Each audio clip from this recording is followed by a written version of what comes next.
ये कहानी एक शहीद फौजी की कहानी है। 14 फरवरी जिस दिन वैलेंटाइन डे यानी कि प्यार का दिन होता है, उसी दिन आतंकवादियों ने सीआरपीएफ के एक काफिले पर हमला कर कई औरतों के प्यार को छीन लिया।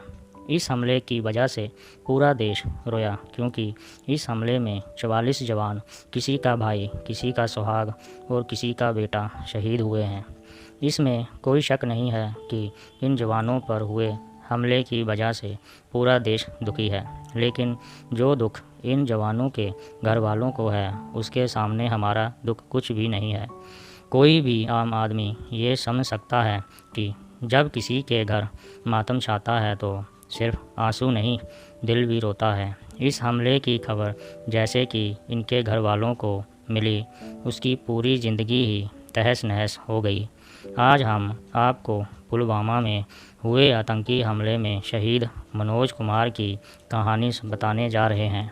मनोज कुमार उड़ीसा के रतनपुर गांव से था। वह सेना में कांस्टेबल के पद से था और जब उसके घर वालों को उसकी शहादत की खबर मिली तो उनकी जैसी पूरी दुनिया ही ख़त्म हो गई थी।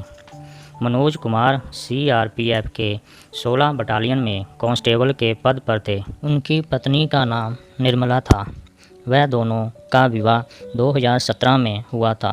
दोनों अपनी ज़िंदगी में खुश थे और उनकी ये खुशी दोगुनी हो गई थी जब उन्हें एक बेटी हुई।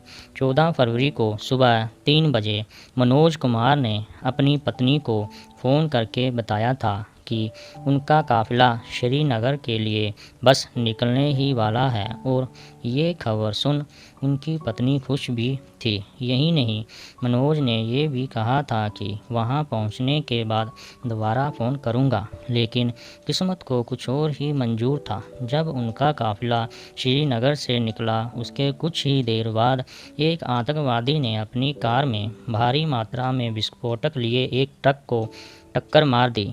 इस ट्रक को टक्कर मारी थी, उसमें मनोज कुमार के साथ कई और जवान भी थे। इस हमले में 14 जवान शहीद हो गए और मनोज उनमें से एक था।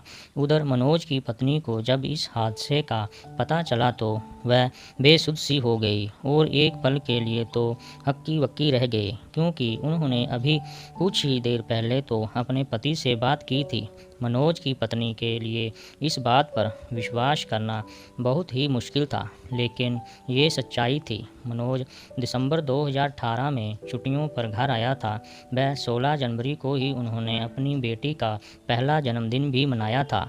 उस दिन के लोग कुछ बहुत ही खुश थे, लेकिन उन्होंने क्या पता था कि उनके घर का चिराग इतनी जल्दी उन्हें छोड़ किसी और दुनिया में चला जाएगा। मनोज 6 फरवरी को अपनी ड्यूटी के लिए निकला था और 14 फरवरी को ही ये हमला हो गया।